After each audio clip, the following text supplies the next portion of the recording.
in the West, we inherit the idea of law from those ancient conceptions of God, and it is even passed down into science, where we discuss laws of nature. But one recognizes more and more in the sciences that what we call laws of nature are simply observed regularities in the way things behave. And you, in order to observe regularities, you must look at things through something regular. That is to say, you must lay a ruler alongside them, or compare their behavior with the regular behavior of a clock.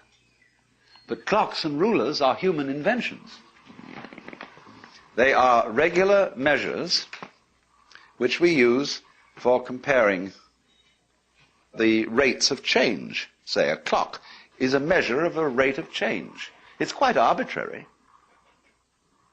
But we very easily compare our regulation measuring devices with what makes things happen, as if the sun rises because it's 6 in the morning. Now that's being completely backwards in one's thinking. And we get into the same confusion when we imagine, for example, that money is wealth. Here we have fantastic wealth, and we have the technological possibility of making everybody on earth the enjoyer of an independent income. We can't do it because people say, where's the money going to come from? Because they think money makes prosperity. It's the other way around. It's physical prosperity which has money as a way of measuring it. But people think money has to come from somewhere, like hydroelectric power or lumber or iron, and it doesn't. Money is something we invent, like inches. So you remember the Great Depression? When there was a slump? And what did we have a slump of? Money. There was no less wealth, no less energy, no less raw materials than there were before, but it's like you came to work on building a house one day, and they said, sorry, you can't build this house today, no inches. What do you mean, no inches? Just inches. We don't mean we got inches of lumber. Yes, we've got inches of metal. We've even got tape measures. But there's a slump in inches as such, you see. And people are that crazy. They can have a depression because they've got no inches to go around, or no dollars. That's all a lot of nonsense. But you see, because we get thinking backwards, making the metaphysical tail wag the dog, making the law rule things, whereas it doesn't. It's merely a way of measuring what happens. And so, you see, when you get into Buddhistic thought, you don't get that confusion. You're the other way around. So you're looking at a system where, to go back to the Buddha's words, this arises, that becomes, which is a way of saying, you can't have this without that. You can't have here without there. You wouldn't know where here was unless you knew where there was. And they come into being together. You don't get first here and then there, or first there and then here. These arise interdependently. That's the meaning of interdependent origination. And to grasp the idea of interdependent origination is as important as the idea about seeing how things are related by space and intervals. And seeing, therefore, that you tend to look at life from a myopic point of view, and see details, see the trees and not the forest, see yourself as something loosely related to everything else that's going on, and not integral to it. You see the figure, but ignore the background. But the figure and the background arise mutually. They are to each other as this is to that. And so, we really have to rid our brains of the notion of causality. The notion of causality being that present sets of circumstances are the result of past sets of circumstances. And that therefore certain events which are called causes are responsible for following events called effects. And all this is an enormous piece of mumbo-jumbo.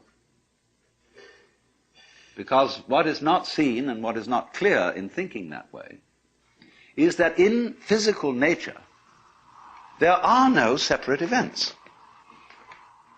This is startling to people. But it's really quite easy to see that there are no events in nature.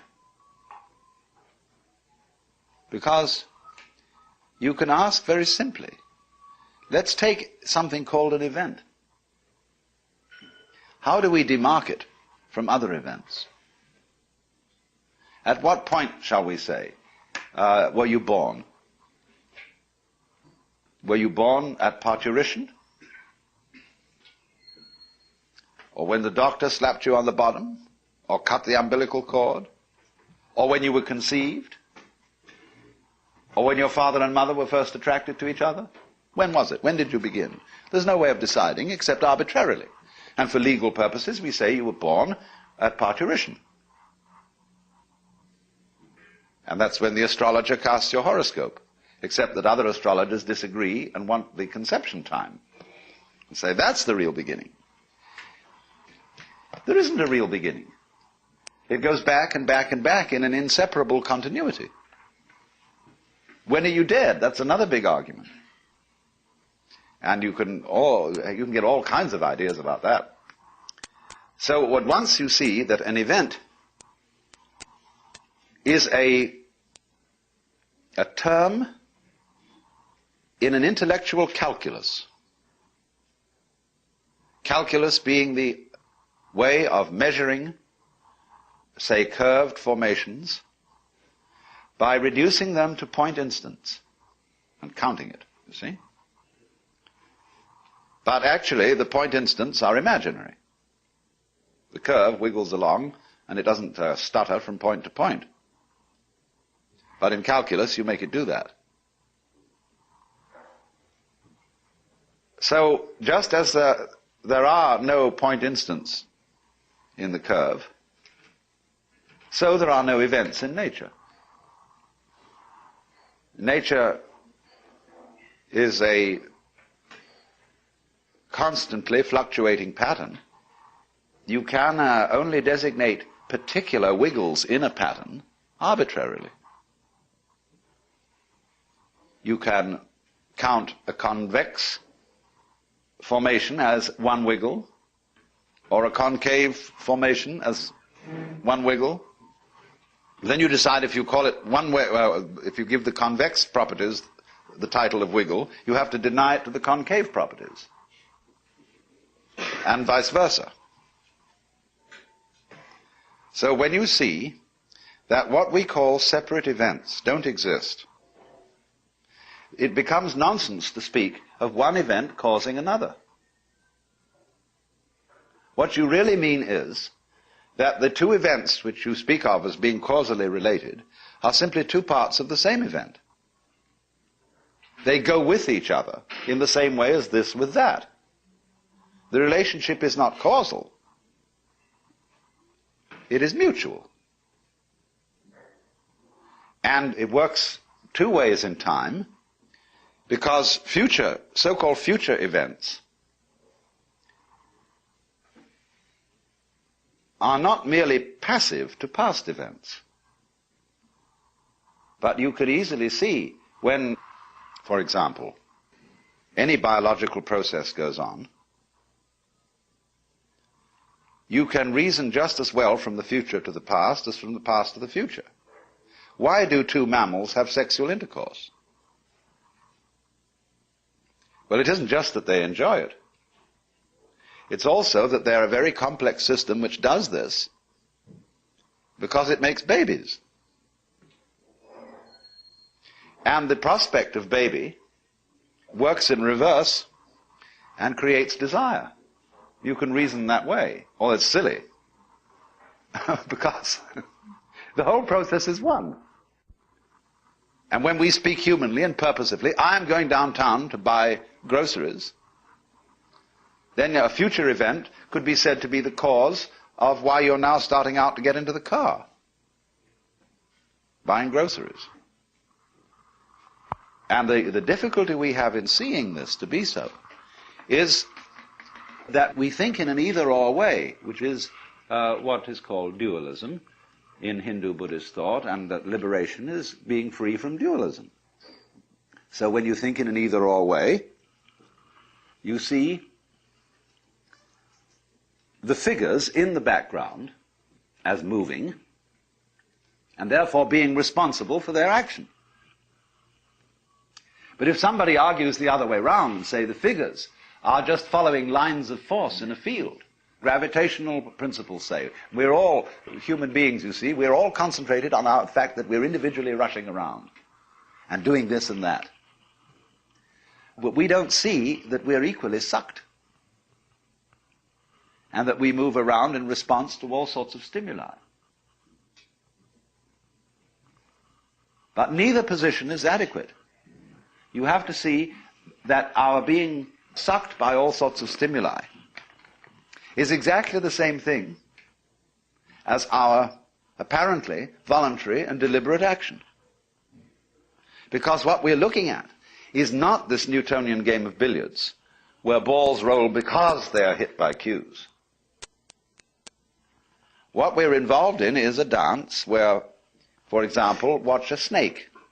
When a snake swims, there's nothing more beautiful than watching a snake swim in water. Lovely motion. But you see, it wiggles along, and its wiggle is conceivable, you see, as convex, or was it concave? This way, and that way, and this way, and that way. Now, which side of the snake moves first when it wiggles? So it's very easy to see there. Now, when we interact with the world, what moves first? Who starts it? The objective world or the subjective world? But they are related as this to that. You can't have an object without a subject, or a subject without an object. You can't have something known without the knower. And that gives the show away. There isn't any real distinction between the knower and the known. There's two ways of looking at something, yes. Two poles of a single process. But the knower and the known are subsumed as the knowing. And all life is knowing. Being, becoming. And it isn't something, in other words, that works by the idea of all this happens because someone shoves it. Now you see, the idea all this happens because someone shoves it is basic to Western thinking. There is the Lord God who's the boss. And he sloshes this universe into being and shoves it and sets it going. And you better obey that shove, because he's introduced into it some recalcitrance by giving to human beings what the Hebrews call the Yetzer Hara, the wayward spirit, so that they shall be able to play certain games on their own. Because nothing very interesting would happen if everybody obeyed God. The whole world would be like a lifeless thing, you see. So they had to reason that into it in order to save face for God, practically. Because otherwise he could be blamed for all the catastrophes that happened, instead of our being able to say to each other, well, it's our fault. But then, you see, you do the flip. Bloop. In giving away the control, you got it. You got the kind of control you wanted. That's to say, where you had a loving relationship to the world, but you didn't have to make up your mind what it should do. You let it decide.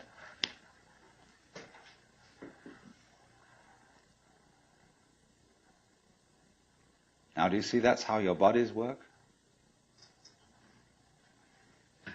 You don't have to make up your mind what your nerve cells are going to do. You've delegated all that authority. If the President of the United States has to lay awake at nights thinking what every official under his command is going to do, he can't be president. He's got to make an act of trust in all those subordinates to be responsible and carry on their things in just the same way as you make an act of trust to all your subordinate organs to carry on their functions without you having to tell them what to do. And this is the secret of what we will call organic power as distinct from political power. Lao Tzu puts it in this way: the great Tao flows everywhere, both to the left and to the right. It loves and nourishes all things, but does not lord it over them. And when merits are accomplished, it lays no claim to them. The more, therefore, you relinquish power, trust others, the more powerful you become, but in such a way that instead of having to lie awake nights controlling everything, you do it beautifully by trusting the job to everyone else. And they carry it on for you. So you can go to sleep at night and trust your nervous system to wake you up in the morning. You can even tell it, I want to wake up at 6 o'clock, and it'll wake you up just like an alarm clock. This seems a sort of paradox to say this, but the principle of unity, of coming to a sense of oneness with the whole of the rest of the universe, is not to try to obtain power over the rest of the universe. That will only disturb it and antagonize it and make it seem less one with you than ever. The way to become one with the universe is to trust it as another, as you would another, and say, let's see what you're going to do. But in doing that, you see, in saying that to everything else that you have been taught to think is not you, you are also saying it to yourself.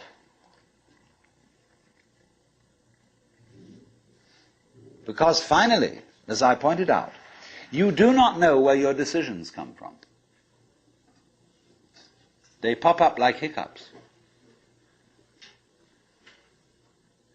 And when you make a decision, people have a great deal of anxiety about making decisions.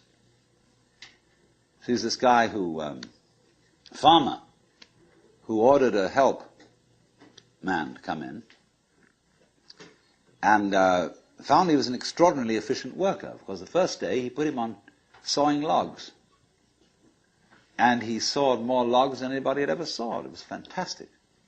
But it was all done in one day. So the next day he put him on to mending fences. And there were all kinds of broken fences around the farm, and in one day he had the whole thing done. So he thought, what am I going to do with this guy? So he took him down into a basement and said, look, here are all the potatoes that have come in from this harvest. And I want you to sort them into 3 groups. Those that we sell, those that we use for seeding, and those that we throw away.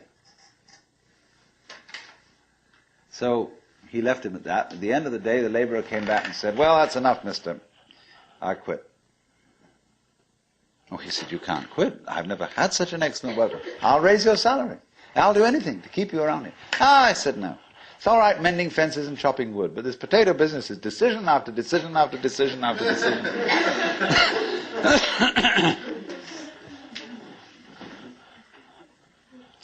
So when we decide, we're always worrying, did I think this over long enough? Did I take enough data into consideration? And if you think it through, you find you never could take enough data into consideration. The data for a decision in any given situation is infinite. So what you do is, you go through the motions of thinking out what you will do about this. And then when the time comes to act, you make a snap judgment.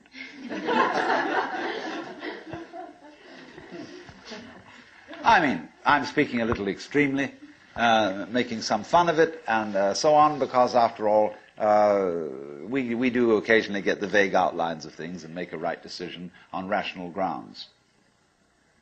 But we fortunately forget the variables that could have interfered with this coming out right.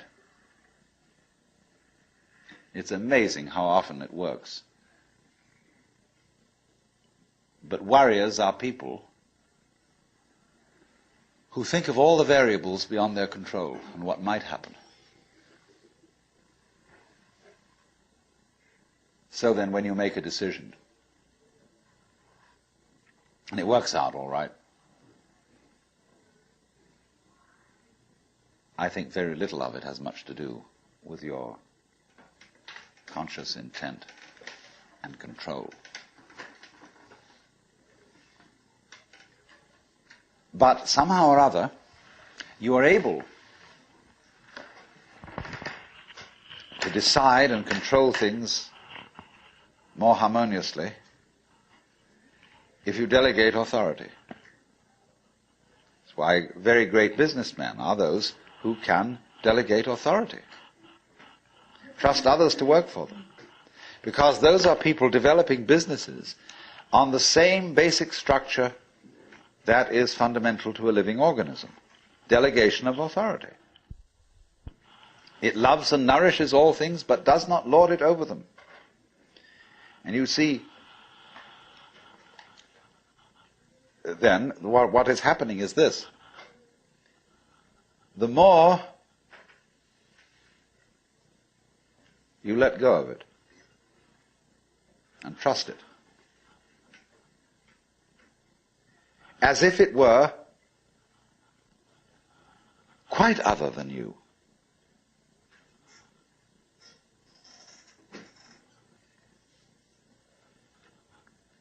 the more you realize the inseparable identity of self and other.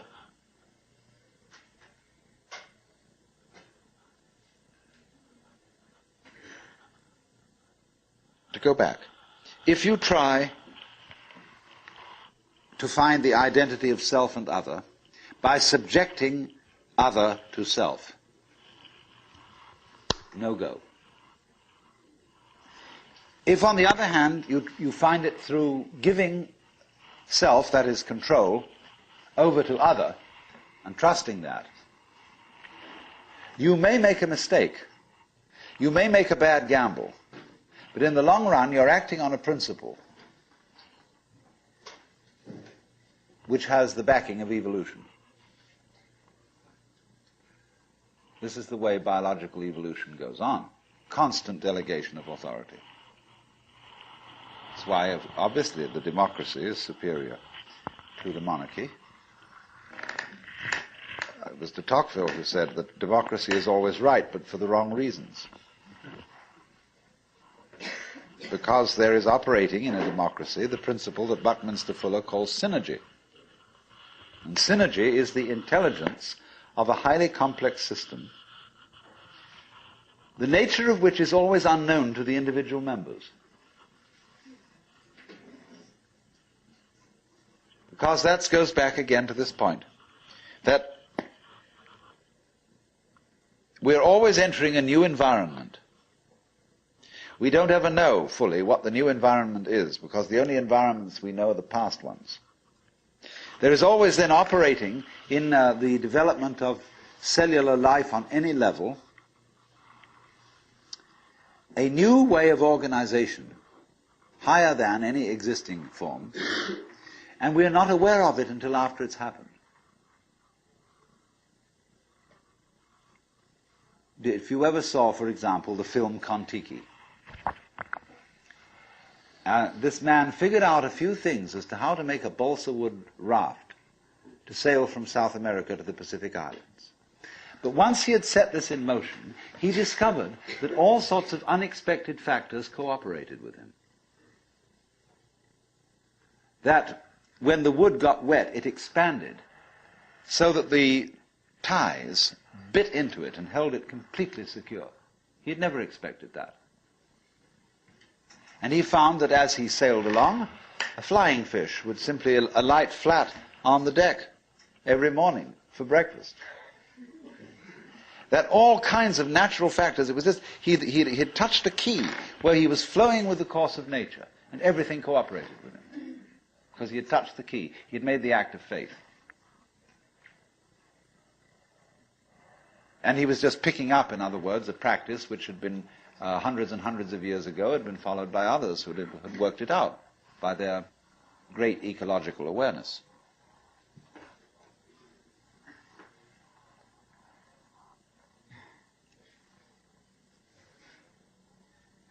So we do come out of this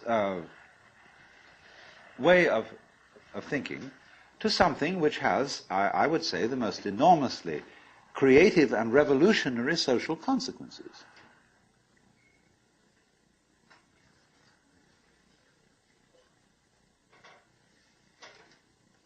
That it has become not virtuous, not self-sacrificing,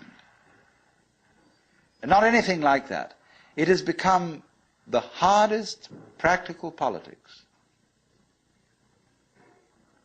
to let go control to others, to give up trying to dominate the scene.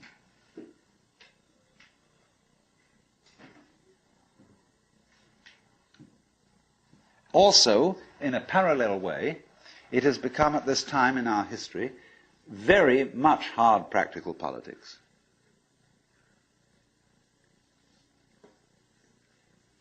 To learn how to enjoy ourselves. You can go to the Protestant people with their Protestant ethic who are against this kind of thing, and now say to them with great glee, it is your solemn duty to learn how to enjoy yourself. Why? Because in an age of leisure, people have really got to know how to enjoy themselves. Because if they don't, they'll smash the whole future of the human race.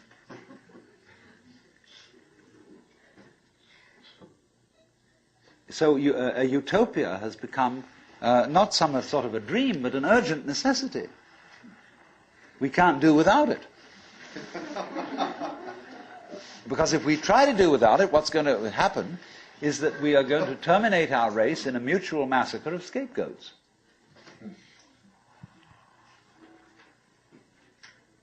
And so the present paranoia in the United States that is going on, where everybody is thinking up a new scapegoat and how great it will be to demolish them or get them out of power.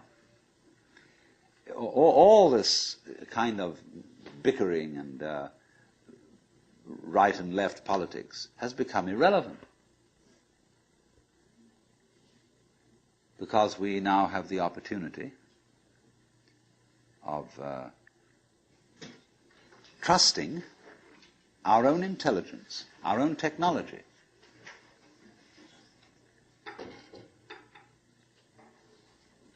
To take the risk of doing what we want, which will work to the extent that we realize that what I want, basically, what I really want is what you want. And I don't know what you want. Surprised me.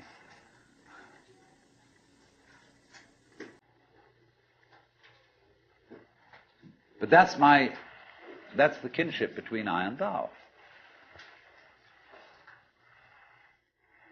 So when I ask, I go right down to the question, which we started with. What do I want?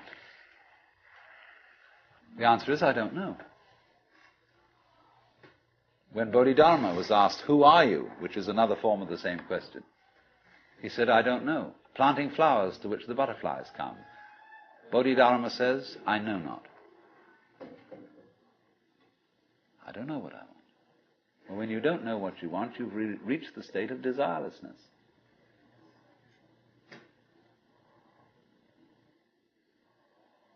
When you really don't know. But you see, there's a beginning stage of not knowing, and there's an ending stage of not knowing. In the beginning stage, you don't know what you want because you haven't thought about it, or you've only thought superficially. And then when somebody forces you to think about it and go through and say, yeah, I think I'd like this, I think I'd like that, I think I'd like the other, there's the middle stage. Then you get beyond that. Say, is that what I really want? In the end you say, no, I don't think that's it. I might be satisfied with it for a while, and I wouldn't turn my nose up at it. But it's not really what I want. Why don't you really know what you want? 2 reasons that you don't really know what you want. Number 1, you have it. Number 2, you don't know yourself, because you never can. The Godhead is never an object of its own knowledge. Just as a knife doesn't cut itself, fire doesn't burn itself, light doesn't illumine itself. It's always an endless mystery to itself. I don't know. And this I don't know, uttered in the infinite interior of the Spirit,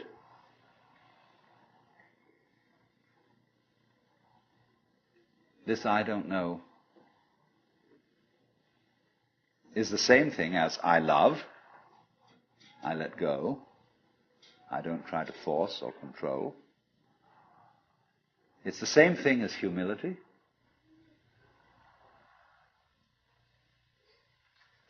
And so the Upanishads say, if you think that you understand Brahman, you do not understand, and you have yet to be instructed further. If you know that you do not understand, then you truly understand. For the Brahman is unknown to those who know it, and known to those who know it not.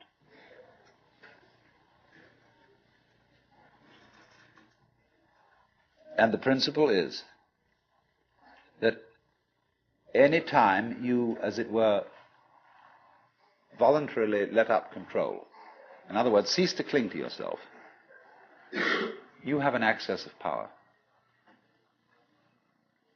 Because you're wasting energy all the time in self-defense,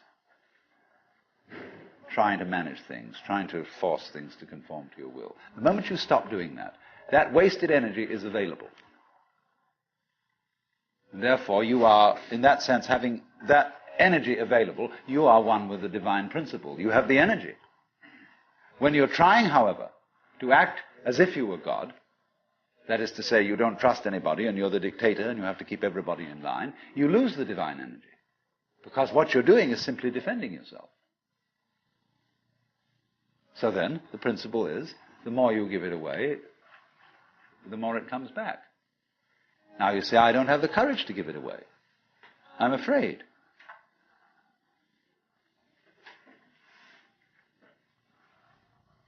And you can only overcome that by realizing you better give it away because there's no way of holding on to it.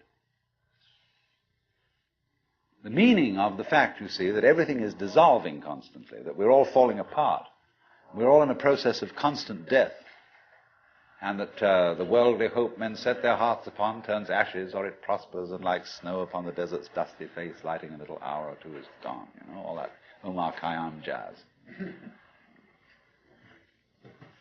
You know, the cloud-capped towers, the gorgeous palaces, the great globe itself, I, all which it inherits, shall dissolve, and like this insubstantial pageant faded, leave not a rack behind. All falling apart. Everything is. That's the great assistance to you. See, that fact that everything is in decay is your help. That is allowing you that you don't have to let go because there's nothing to hold on to. It's achieved for you, in other words, by the process of nature. So once you see that you just don't have a prayer, it's all washed up, and that you will vanish and leave not a rack behind,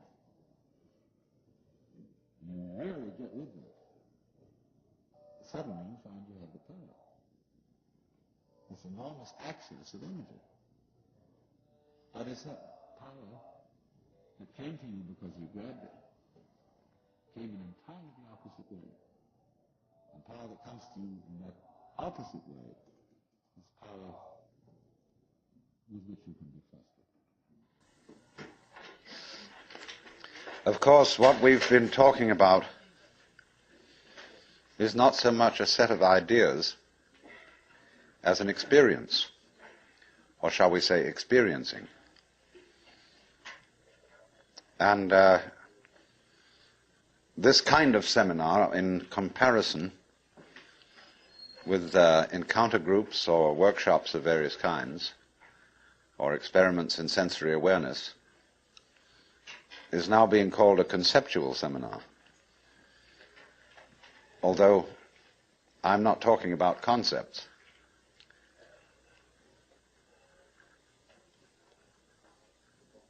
But the crucial question arises that an understanding, a real feeling understanding, of the polar relationship between the individual and the world is something that operates, as we say, in your bones, and isn't just a view that you hold or a belief that you hold. It's so curious that the emphasis of the Western tradition in religion is primarily upon right belief. Do you believe in the right dogmas and the right doctrines? And only secondarily upon right action. Because what you believe is, in Christianity at any rate, far more important than what you do. Because one is saved through faith, not by works. And early in its history, the Christian church rejected the movement in the church which had been known as Gnosticism, from the Greek gnosis, which means knowledge. And in a way, there were some sound reasons for doing so. Because the Gnostics were what I would call anti-materialists. They divided human beings into three classes that were called, respectively, pneumatic, psychic, and hylic. The last one being H-Y-L-I-C, from the Greek hyli, or they would call it now ile, meaning wood.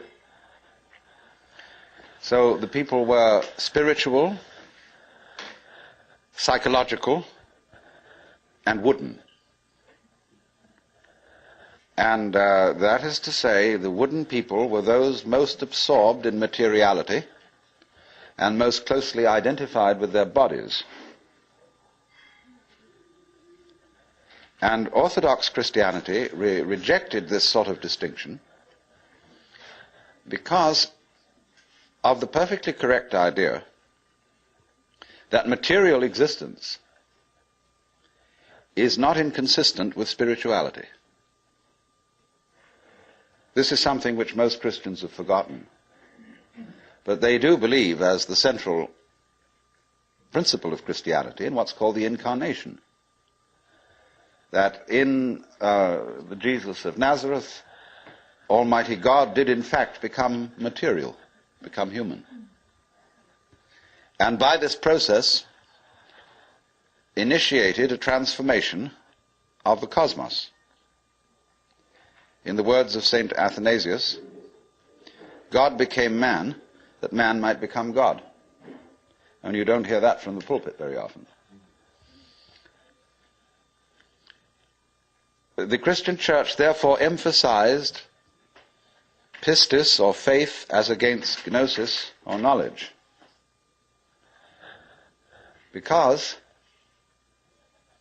they said you can never know God. God could never become an object of knowledge. And in this funny roundabout way, the Christian theologians were saying exactly the same thing as the Hindus. Only the Hindus do call this knowledge of God through faith, they call it jnana, which is the same as the Greek word gnosis. But just to give you a little sidelight on how words get mixed up in their meanings, we now have a class of person called an agnostic. And an agnostic generally means a person who doesn't commit himself to any beliefs about the ultimate nature of things. He just says he doesn't know. But the original word, agnosia in Greek, meant a special kind of knowledge. It was called the dark knowledge of God. The knowledge of God in the cloud of unknowing, to use the title of a mystical treatise written by an anonymous 14th century English monk.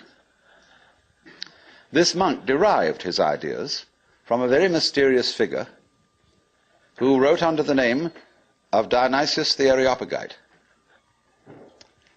Dionysius was a 5th or 6th century Syrian monk who had learned his mysticism from Porphyry, who got it from Plotinus, who was a Neoplatonist, and who probably got a great deal of stimulation from the intellectual world of Alexandria.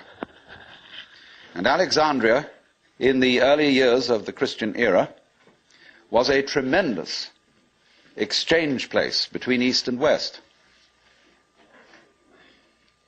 Buddhist monks visited Alexandria. It was one of the great centers of trade between Rome and India. And as you may know, all Rome's gold eventually went to India for the purchase of pepper. And as a result of this, the Roman economy collapsed. They bought too much luxury from India. India, in exchange, got Roman architecture. And you'll see a lot of Roman architecture in Indian temples. But Alexandria was the great center for the Gnostics and for Christian theology. And some of the greatest theologians, Clement, Origen, Athanasius, St. Cyril, all worked out of Alexandria. Well, now going back to this strange monk, Dionysius,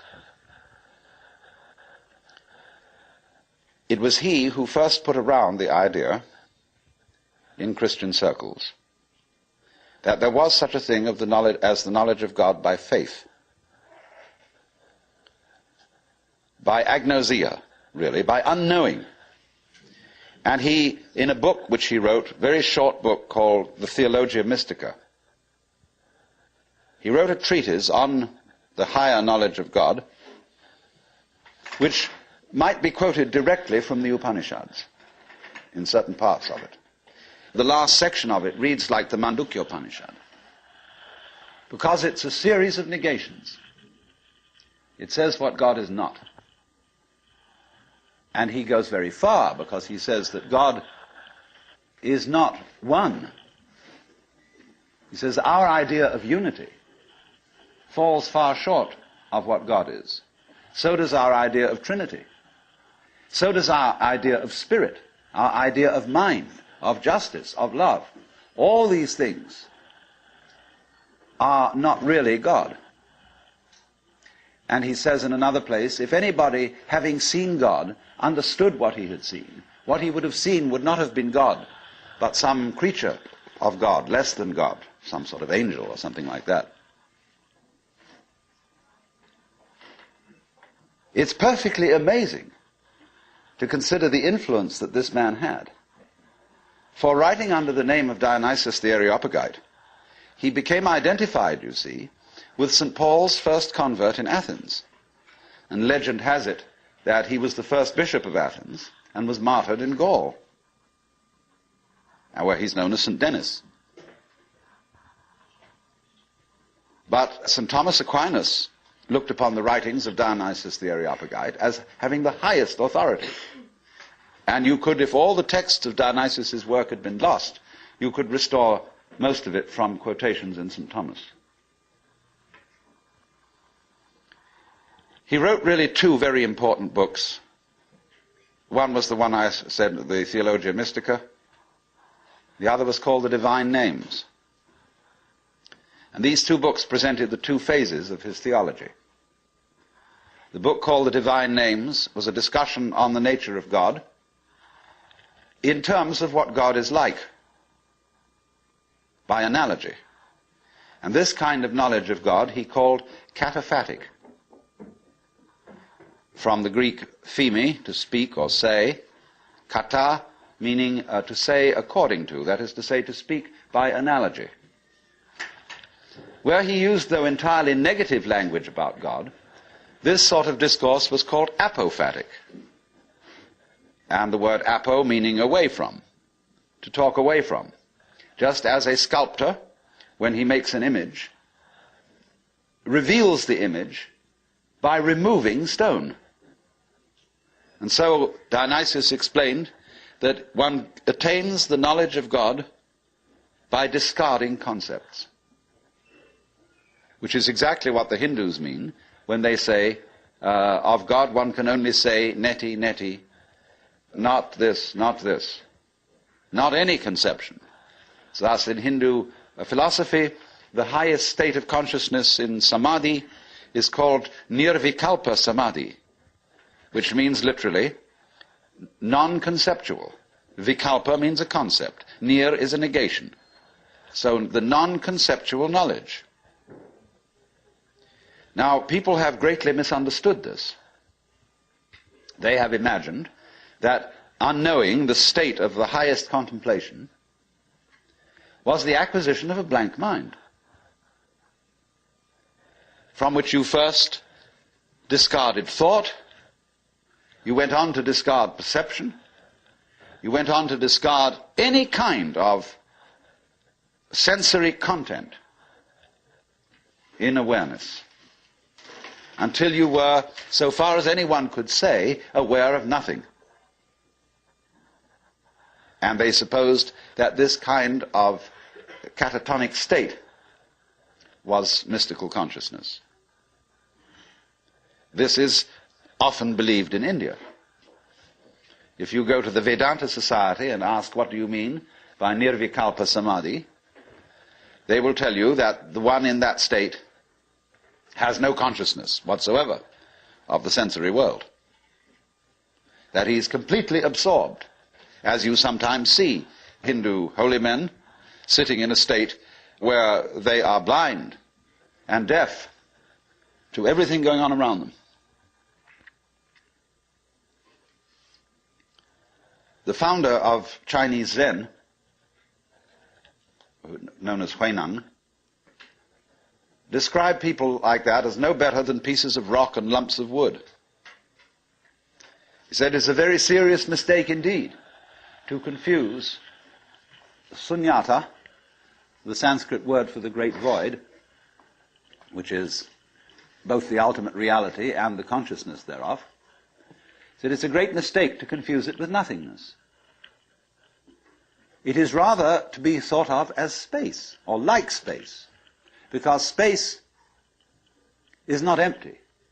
It contains the whole universe. And so in the same way, the state of mind of a person who is truly enlightened is not empty. It contains everything. But like space, it is not stained by what it contains. And it's often said in Zen imagery, you can't hammer a nail into space. You can't spit on the sky and soil it. If you try, the spit will just return and hit your own face. So they go on to say the consciousness in all of us, your basic mind is like space. It is completely pure. But of course by purity, they don't mean unsexual, which is of course what purity generally means in the Western world. Blessed are the pure in heart, for they shall see God. A person who's pure in heart is generally understood as one who never has any naughty thoughts. You know what naughty means? It means vain, negative, empty. A naughty person, therefore, is one who doesn't amount to anything, who's just nothing. That's the real meaning. But this misunderstanding of the nature of contemplation existed not only in India, from which it was transmitted to China, but also in the West. You read many treatises on Western mysticism, and there's still the feeling that getting into a deep, deep trance, sometimes called rapture, again, the word rapture has undergone some transformations. We talk about rapture as people being beside themselves with pleasure. But to be rapt means to be taken away from the body. So also ecstasy we now interpret as meaning in a state of high pleasure. But it means to be outside yourself, to stand outside yourself. Your soul has left you, it is with God. As Arabs say of all crazy people, be kind to them. They're not here, their soul is with God. But actually, if it can be true, as Buddhists say, that nirvana and samsara are one, and if it can be true, as Christians say, that the spirit can be made flesh, the word can be made flesh, then obviously the highest form of man is not sitting in a trance like a lump on a log, with a perfectly blank mind. Because if that were the highest state of consciousness, it would be an exclusive state of mind, a state of mind that shuts out life. And in that sense, it could not qualify for being what the Hindus call non-dualistic. They always speak of the highest reality as being not one, because one excludes many. Not nothing, because nothing excludes something. Not being, because being excludes non-being, and vice versa. And so they use this word non-dual to mean that which doesn't exclude anything, which, as it were, has no outside. As we say, space has no outside. You can only have outsides inside space. You can't have any outsides outside space. There is no outside space, even though space may be curved and finite.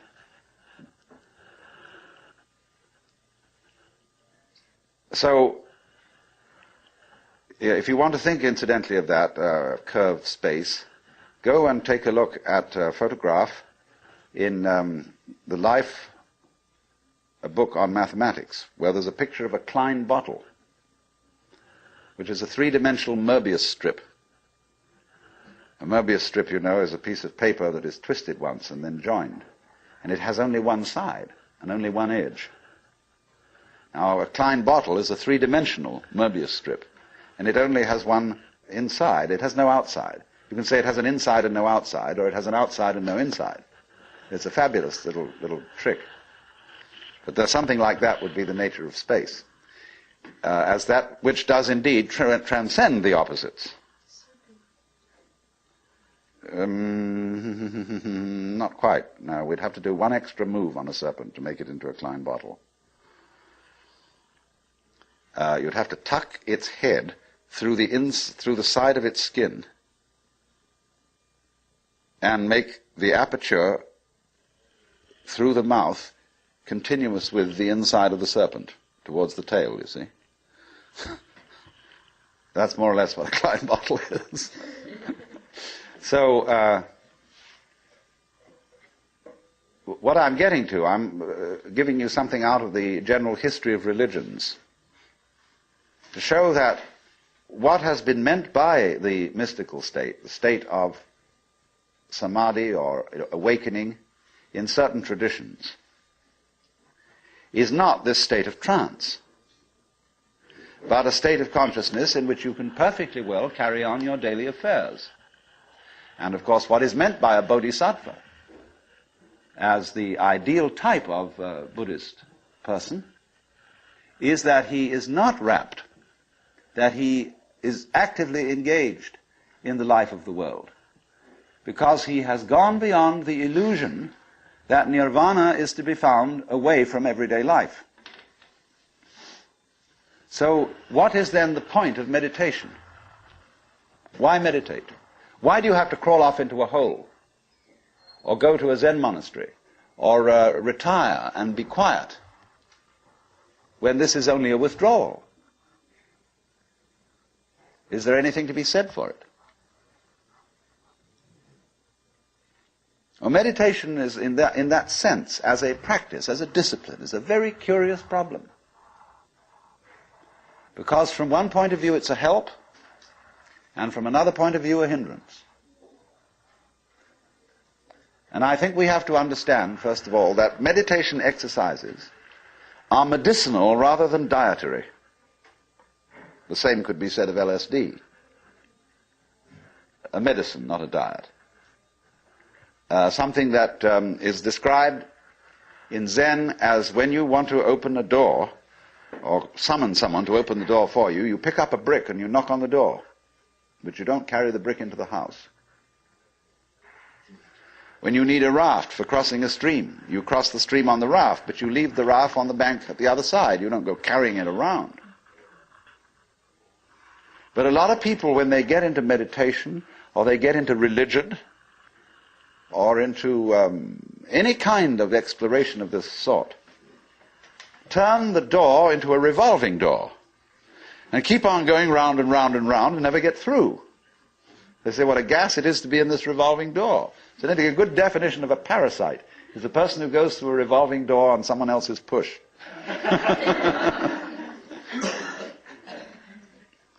So there are all sorts of people in the religious racket who are going through revolving doors. And they're very bitter about people who walk right through and leave the door behind, because they say, well, you haven't paid enough respect. You must really understand religious one-upmanship. It's a tremendously important thing. And don't be caught out by this, because what happens is, there's a little game going on, which I'm going to initiate you into. And it's played in Zen, which is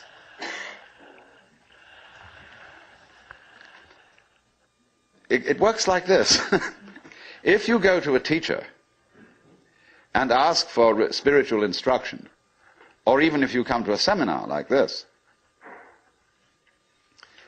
you are, by doing that, confusing yourself. Because you are looking for what you're asking for outside, as if someone else could give it to you, as if you didn't have it. So the teacher knows that as long as you do that, you haven't understood. But he doesn't just tell you to go away. Or he may sometimes just say, go away, I'm too busy. And in any case, I can't tell you anything. Well, people won't take that for an answer. They won't take no for an answer. And furthermore, if he just said go away, they would just find some other teacher who would exploit them and maybe keep them as followers for years and acquire a great deal of money by so doing. But what he does is another thing. He tries to give them the put down, as if to say, you have a great long distance to go yet. Your attainment is not at all perfect. And they're always talking about other sects and other schools and saying, well, they haven't really got the point, you see? So that you keep losing faith in yourself and feeling, my goodness, I haven't yet attained this thing. And that keeps you working. But all the time, you're being talked out. It's like someone who's a pickpocket and he's stolen your own watch and is selling it to you.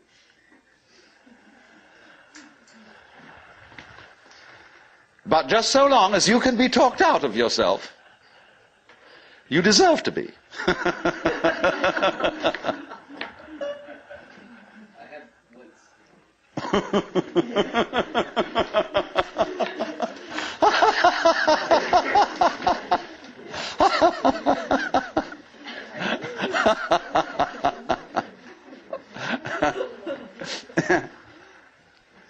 Now, you become very aware of this if you ever do momentarily slip into some sort of mystical experience.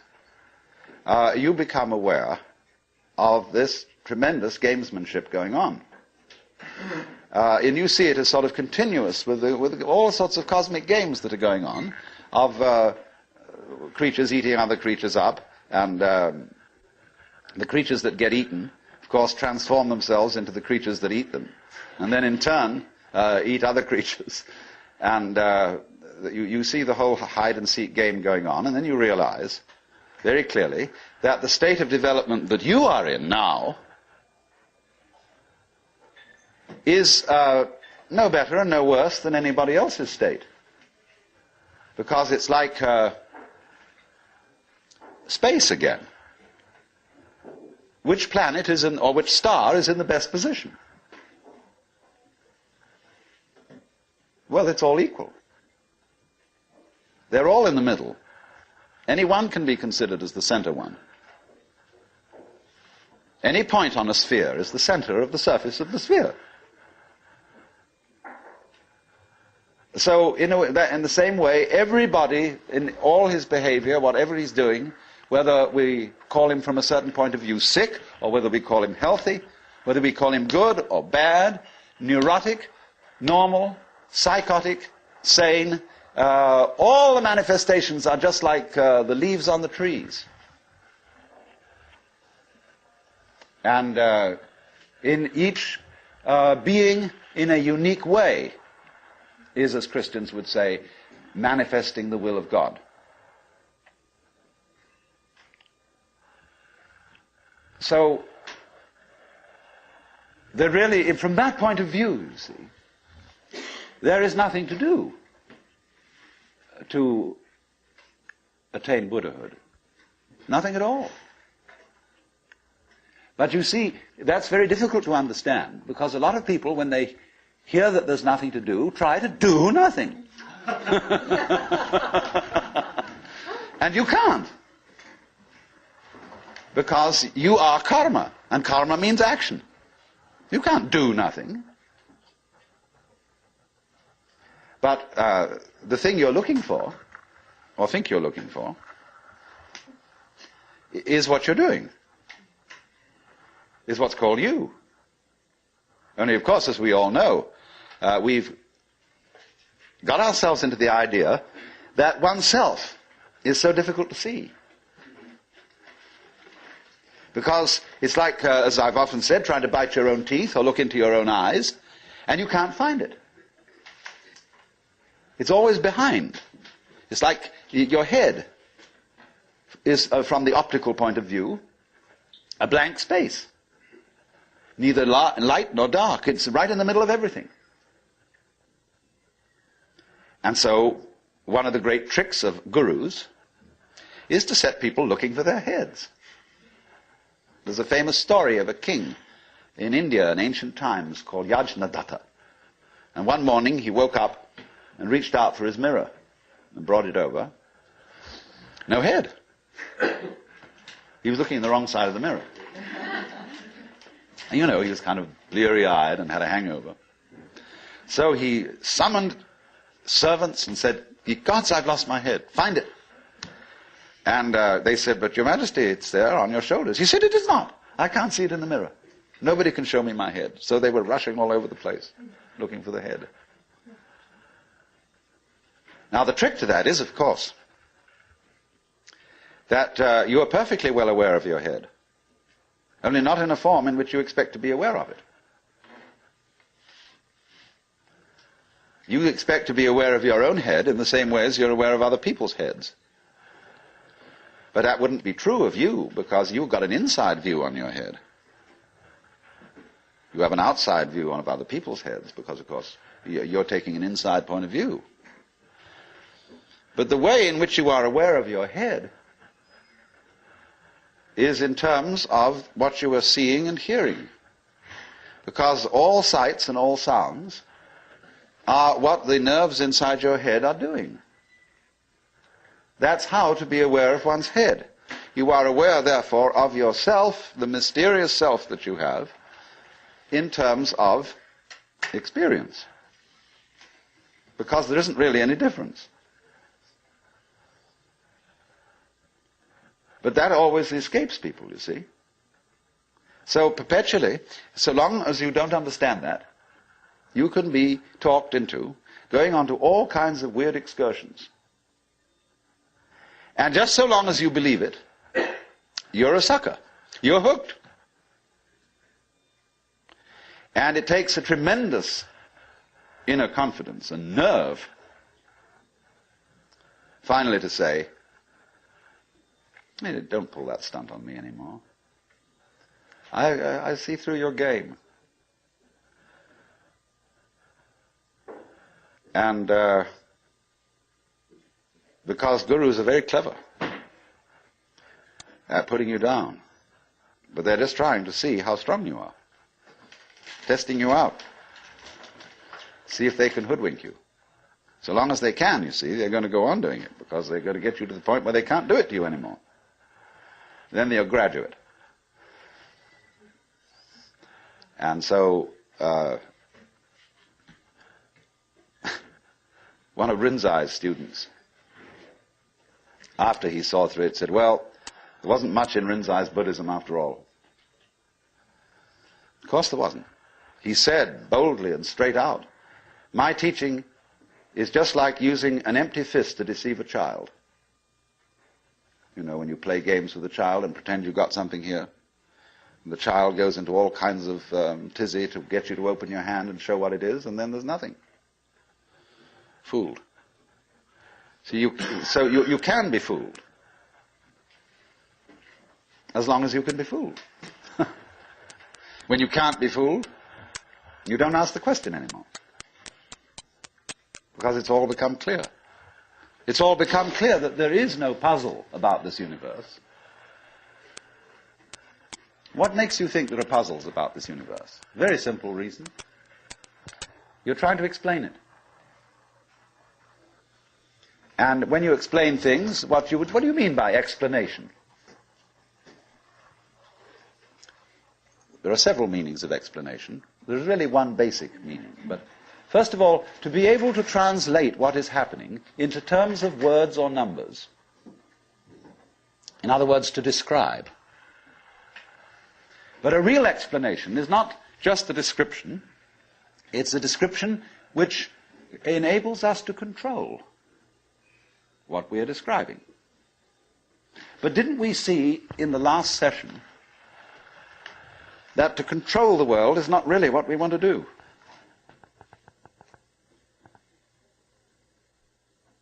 So that if all explanations have as their function enabling us to control things, then maybe an explanation isn't what we wanted.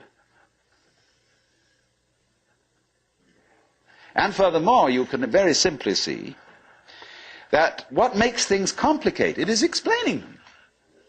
When somebody explains to you how a flower works, and he's a great botanist, and analyzes all the innards of a flower, and shows the channels, the fibers, the processes of reproduction, and so on that go on in it, everybody stands fascinated. Say, how complicated that is. How clever God must have been to create that flower, to have all that complexity going. It isn't complicated at all. It's only complicated when you start thinking about it. Because the vehicle of words is a very clumsy one. And when you try to talk about the processes of nature, what is complicated is not the processes of nature, but trying to put them into words. That's as complicated as trying to drink up the ocean with a fork. It takes forever. And so this intense complexity that we see in everything is created by our attempt to analyze it all. And so what we do is, you see, when we analyze, we use our eyes and ears as scalpels. And we dissect everything.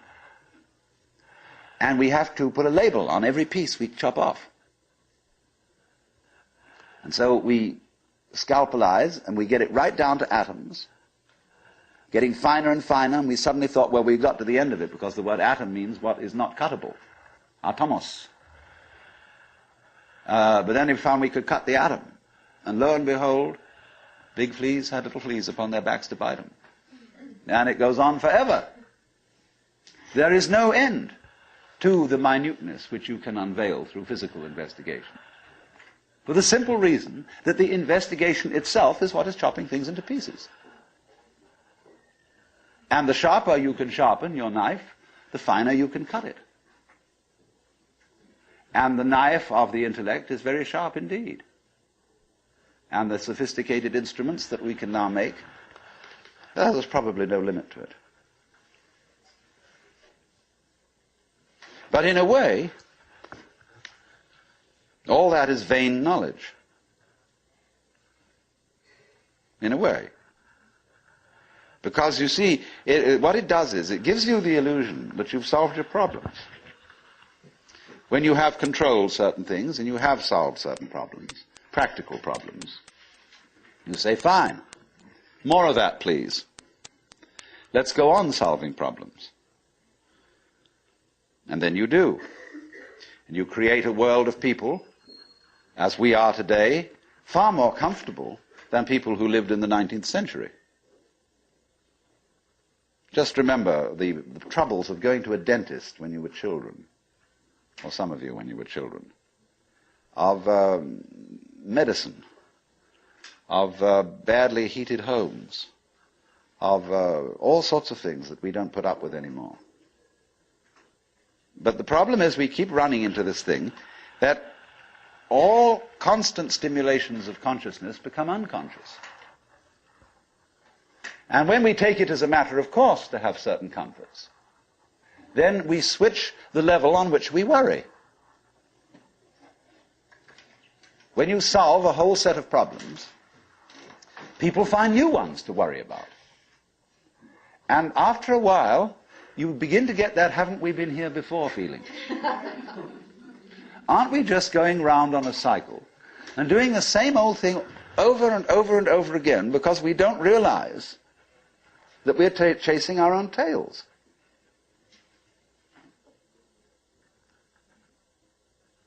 By an eternally recurrent process of not knowing who you are. That is the hide and seek. That is the nature of what the Hindus call the Manvantara and the Pralaya, the period of the Manvantara in which the worlds are manifested, and the period of the Pralaya in which the worlds are withdrawn from manifestation. In and out, in and out. Evermore came out by the same door as in I went.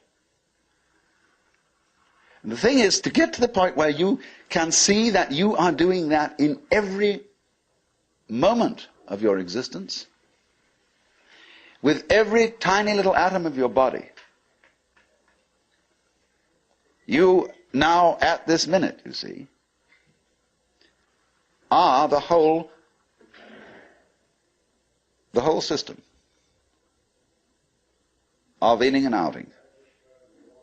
In other words, you often think perhaps, maybe a long, long time ahead, I shall reach the point where I wake up from manifestation and overcome the world illusion and discover that I am the supreme reality behind all this diversification. My friends, there is no diversification.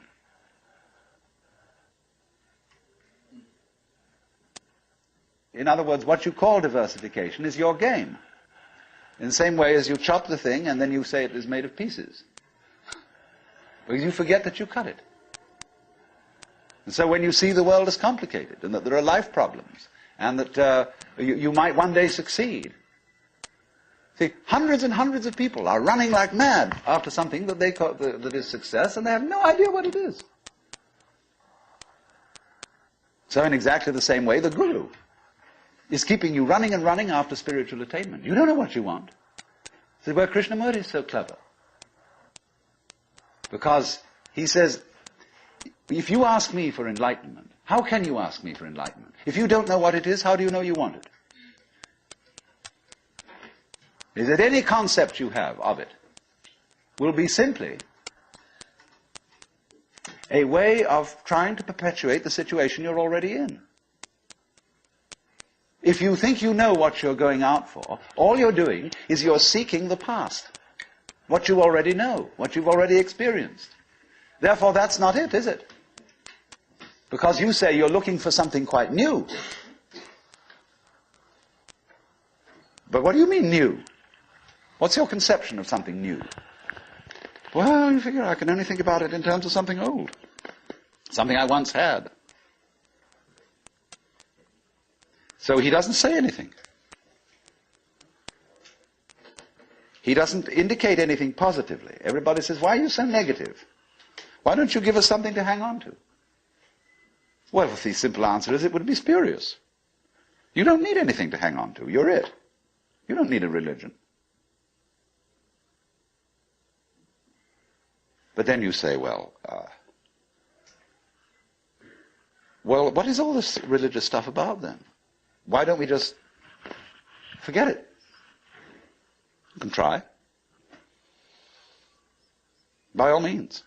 Just go away. Don't go to gurus. Don't go to church. Don't enter philosophical discussions. Forget it. But then you'll realize that by having consented to forget it, you're still seeking. What a trap. What can you do? You see? If you stay here and listen to me, or to anyone else who comes around here, you're fooling yourself. But if you go away, you're fooling yourself too. Because you still think that's going to improve your situation. It won't. And therefore, when you discover that it doesn't, you'll think, well, maybe it was a mistake to go away, and you come back to the guru. And he looks at you and says, you are very undisciplined, very inferior student. And you need to apply yourself. Well, as I explained what he's doing. But it comes down in a way to a sort of contest with the guru. You see? Will you call his bluff? You're afraid to. Because you might discover that if you do call his bluff, he's no better than you are. Well, that's what you're supposed to find out. But without being cynical about it. He's as divine as you are. But you've got to call the bluff.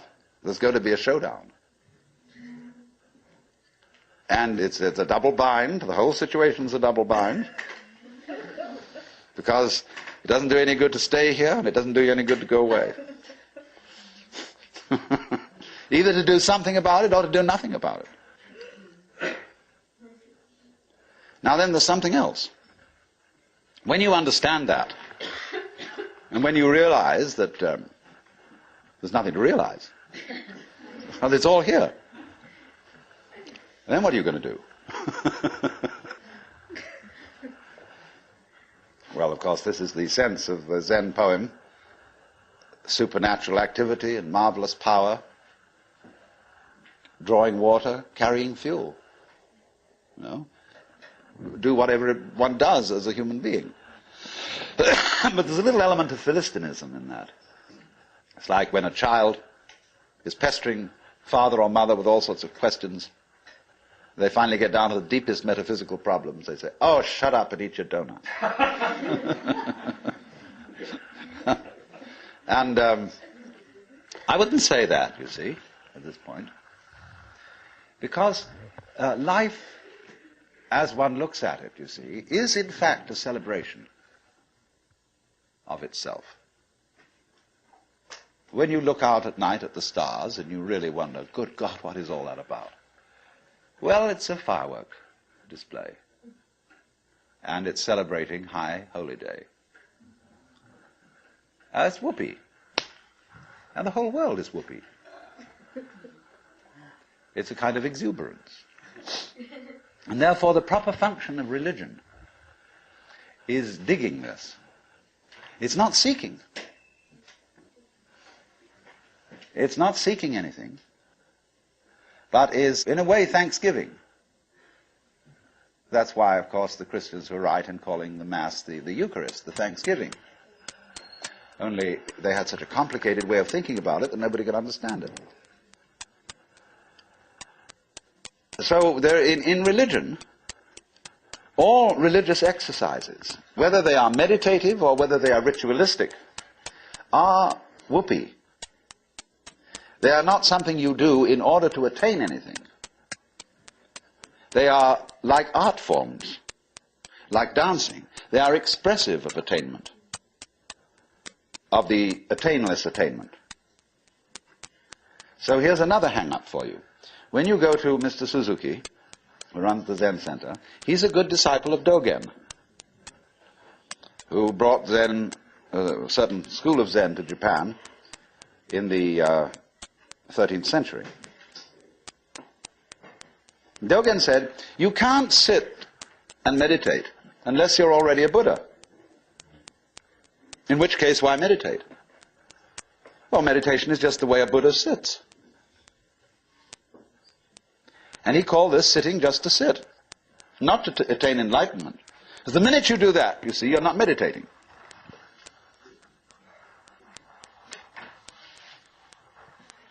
So you only become a good meditator if you're not looking for anything. Therefore, you realize what a great thing is to be able to. And what a great thing is to dissect the world with analytical intent.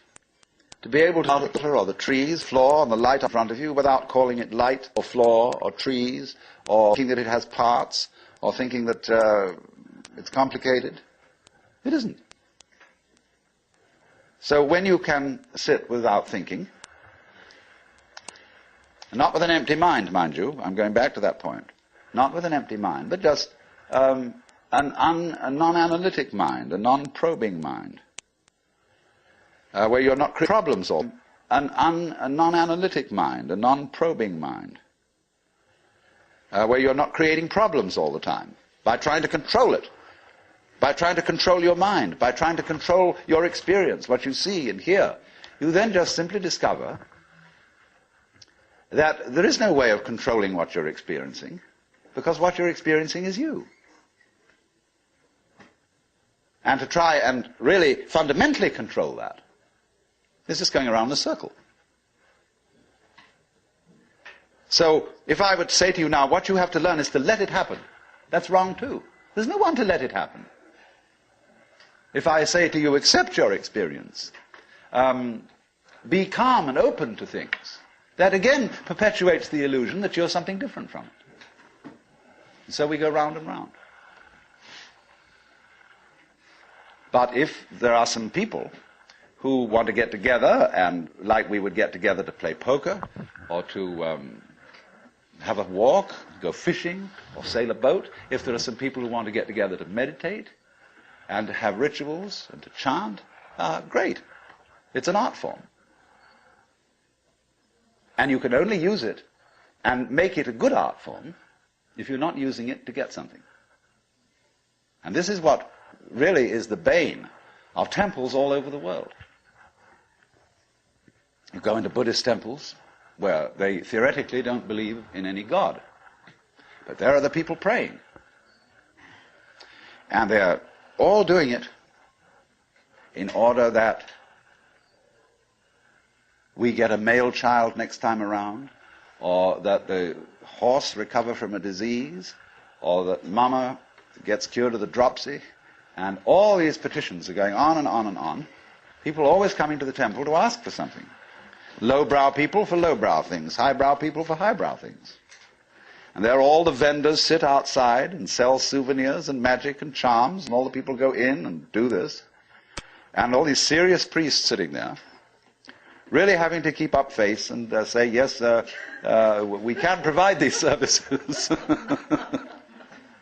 On the other hand, if you go in to one of these temples, along with all the faithful followers, and have a ball, buy a bead, buy a candle, buy a this, buy that, buy some incense, go in and dig this great thing going on, salute the Buddhas or the Christ or the altars or the crucifixes or what you will, but don't take it seriously. And this is one of the great important transformations of today in our consciousness, is that a great many people are finding out that religion is not supposed to be taken seriously. This is a shocking thing to many people. There used to be an old saying that a religion is dead when the priests laugh across the altars. That's true in one sense. when the priests know that they've got a racket going, and they don't believe one word of it, and they're laughing across the altar because of all these suckers around doing it, then it's true. The religion is dead. But when the priests laugh at the altars, because they're having such fun, and because this whole scene is so beautiful, well, it's the difference between some stuffy old Buddhist priest humming a sutra and Allen Ginsberg chanting a sutra. That's a thing to hear. Because there's people going, they go on for interminably, and it's a bore. They're sick of it, but they get paid for it. This is magical. But when Allen Ginsberg chants the sutra, everybody gets in a circle and he gets these little bells, and they get going. It's just like a jam session, where everybody is absolutely delighted. Well, that's the way to do it. And if you can't do it that way, forget it.